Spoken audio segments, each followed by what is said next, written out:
जब लक्ष्मण रावण के बहन शूर्पणखा का नाक कान काट देता है, तब शूर्पणखा अपने बड़े भाई लंकापति रावण के पास जा पहुंचती है और न्याय की दुहाई देने लगती है। रावण, जो कि उस समय त्रिलोक विजेता था, इसलिए उसे अपनी शक्तियों पर बहुत अहंकार था।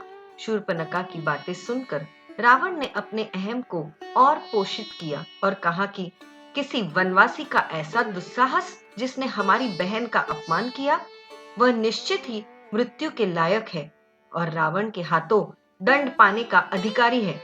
जिस सीता के लिए राम ने मेरी बहन को ठुकराया, मैं राम की सीता ही उससे छीन लूंगा।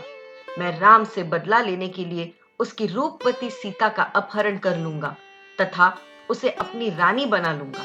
ये विचार करके लंकापति रावण अपने मामा मारीच के पास पहुंचते हैं।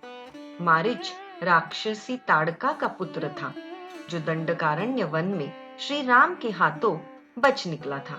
लंकापति रावण अपने मामा मारीच को राम लक्ष्मण के द्वारा शूर्पणखा के अपमान के बारे में बताता है तथा मारीच से ये भी निवेदन करता है कि वह राम की पत्नी सीता के हरण में उसकी सहायता करे। मारीच रावण की सहायता के लिए तैयार हो जाता है और पूछता है कि वह रावण की सहायता किस प्रकार कर सकता है। तब लंकापति रावण मारीच को कहते हैं कि तुम एक अद्भुत स्वर्ण मृग का रूप धारण करो, जिसकी चमड़ी सुनहरी रंग की हो।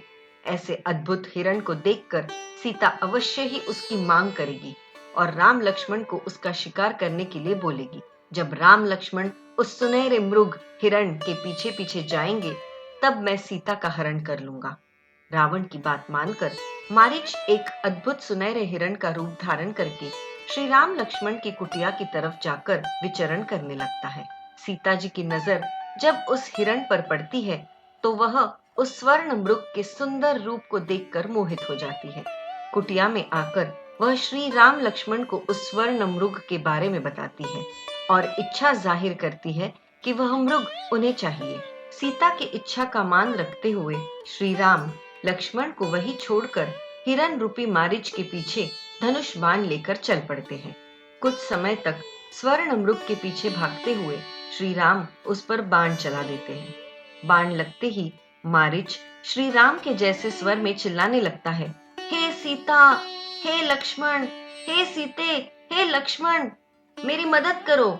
श्री राम जैसे स्वर में अपना और लक्ष्मण का नाम सुनकर सीता जी को यही लगता है कि श्री राम पर कोई संकट आ गया है और वह मदद के लिए लक्ष्मण तथा उन्हें पुकार रहे हैं।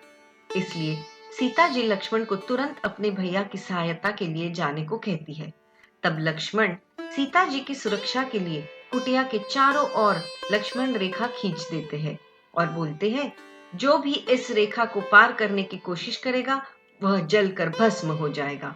अंत में लक्ष्मण जाते जाते माता सीता से कहते हैं कि आप कितनी भी विकट परिस्थिति में इस रेखा को पार नहीं करेंगी और कोई भी असुर, देव या जीव इस लक्ष्मण रेखा को पार नहीं कर पाएगा। कहकर लक्ष्मण कुटिया से चले जाते हैं। लक्ष्मण के जाते ही रावण फिर एक और षड्यंत्र रचता है और सीता जी को धोखे से हरण कर ले जाता है। रावण का यह नया षड्यंत्र जानने के लिए अर्था चैनल को सब्सक्राइब कर ले और इसका अगला भाग देखने ना भूलें।